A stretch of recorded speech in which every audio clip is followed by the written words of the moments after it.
Everybody, I am Ram Kulmate and welcome to back my YouTube channel. So guys, the last time I taught you past perfect tense and today I will teach you formation of past perfect continuous tense. Past perfect continuous tense यानी क्या होता है? सालों पूर्ण भूतकाल या इसे अपूर्ण पूर्ण भूतकाल भी कहा जाता है। लास्ट टाइम मैंने आपको जो कुछ भी टेंसेस पढ़ाई है शायद मुझे लगता है कि आपको वो टेंस अंडरस्टूड हो गए होंगे।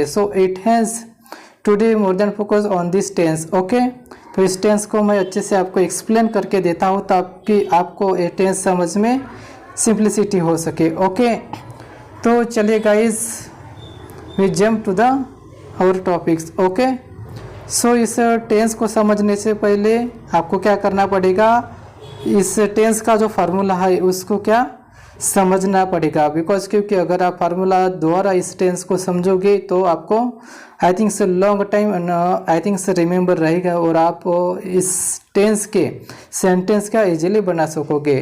तो देखिए यहाँ पर जो फार्मूला दिया है तो इसको आप समझने की कोशिश कीजिए। ओके, मैं आपको ये समझा कर देता हूँ। तो यहाँ पर फार्मूला ये है कि subject plus had been plus fourth form of the main verb, यानी कि जो सब्जेक्ट रहेगा उसके साथ आपको हैड बीन यूज़ करना है और जो वर्ब रहेगा आपका जो यानी कि जो वर्ब आपका रहेगा उसका क्या लेना है, आपको फोर्थ फॉर्म लेना है। ओके, तो इस टेंस को समझने के लिए मैं कुछ एग्जांपल्स आपको समझा कर देता हूँ। तो चलिए गाइस एग्जांपल के तरफ। तो देखिए यहाँ पर कुछ एग्जांपल्स दिए गए हैं, यानी कि इस सेंटेंस का आपको पास्ट परफेक्ट कंटिन्यूस टेंस बनाना है। तो यहाँ पर फर्स्ट एग्जांपल है he lives in Mumbai. He lives in Mumbai, वह मुंबई में रहता है। तो इसका आपको पास्ट परफेक्ट कंटिन्यूस टेंस में करना है। तो कैसे करेंगे, जो फार्मूला में बताया गया था हैड बीन, तो यहाँ पर जो हैड बीन है, ओके, जो हैड बीन है तो यहाँ पर आपको हैड बीन का यूज़ करना है। तो देखिए इसका जो आंसर यहाँ पर दिया है तो यहाँ पर हैड बीन यूज़ किया है। He had been living in Mumbai. Okay, he had been living in Mumbai since 1975। Okay, तो वह मुंबई में रह रहे थे 1975 से। ओके, जैसे कि यहाँ पर हैड बीन फार्मूला में दिया वो यूज़ किया है। फिर उसके बाद वो लिविंग यूज़ किया है ना, बिकॉज क्योंकि यहाँ पर लिव्स है तो जो वर्ब है उसका आपको क्या फोर्थ फॉर्म लेना है। ओके, तो इसी वजह से हमने लिव्स का लिविंग किया है। तो फर्स्ट फॉर्म इसका लिव है। ओके, और फोर्थ फॉर्म इसका लिविंग है, तो इसी वजह से ये हो गया he had been living in Mumbai since 1975। तो 1975 क्यों यूज़ किया है, क्योंकि इस ये जो आई थिंक से यहाँ पर इसलिए यूज़ करते हैं क्योंकि अगर कोई प्लेस है, कोई सिटी है, अगर वहाँ पर आप रह रहे हैं, यानी कि I think some of the years ago, बहुत सालों से आप वहाँ पर रह रहे हैं, तो इसलिए आप वो यहाँ पर सिंस का यूज़ कर सकते हैं। ओके, जिस ईयर से आप यहाँ पर यानी कि उस सिटी में रह रहे हैं, इसी वजह से यहाँ पर सिंस यूज़ किया है। ओके, तो मुझे लगता है कि आपको समझ में आया होगा। तो चलिए ये पर जो सेकंड एग्जांपल है इसको समझते हैं। आई रोट अ लेटर, मैंने एक पत्र लिखा था।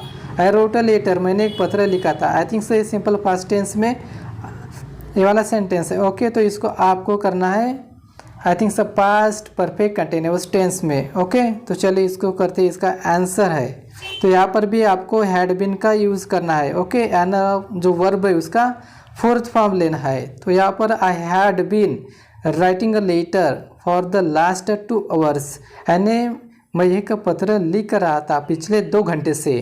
तो देखिए यहाँ पर भी हैड बीन का यूज़ किया गया है और जो रोट है तो उसका हमने फोर्थ फॉर्म लिया है। रोट है सेकंड फॉर्म हो गया और थर्ड फॉर्म भी इसे कहते हैं। ओके, तो इसका जो फर्स्ट फॉर्म है वो राइट है, तो यहाँ पर हमने इस रोट का क्या लिया है, फोर्थ फॉर्म लिया है। तो इसी वजह से हमने इस टेंस को क्या किया है, पास्ट परफेक्ट कंटिन्यूअस टेंस में कन्वर्ट किया है। तो मुझे लगता है कि गाइस आपको ये 2 एग्जांपल समझ में आए होंगे। तो चलिए हम नेक्स्ट स्टेप की तरफ चलते हैं।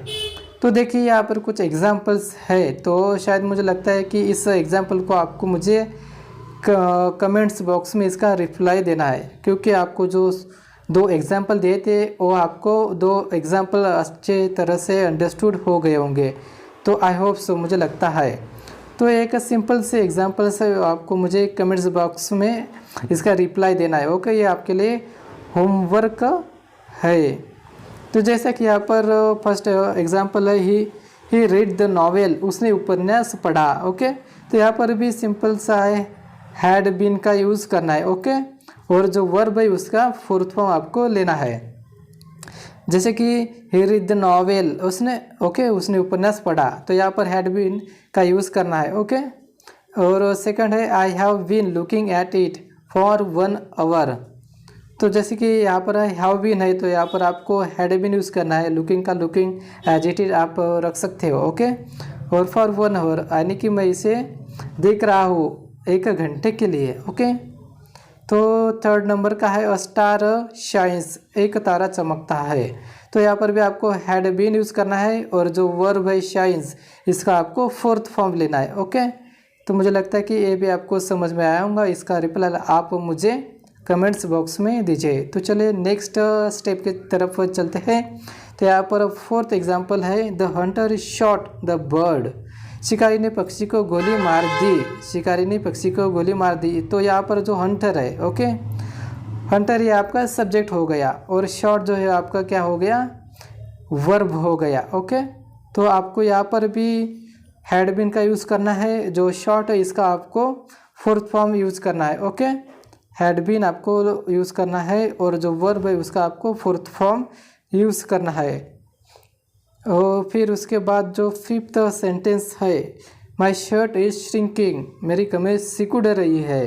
तो यहाँ पर भी आपको हैड बीन का यूज़ करना है, और जो श्रिंकिंग है इसका आई थिंक से ये फोर्थ फॉर्म है, तो fourth form as it is आप रख सकते हो, लेकिन आपको हैड बीन यहाँ पर यूज़ करना है। ओके, फिर उसके बाद जो सिक्स्थ एग्जाम्पल है the singer will be singing the song. तो यहाँ पर भी आपको जैसे कि ये विल बी है, विल बी एक फार्मूला है। ओके, फ्यूचर टेंस का।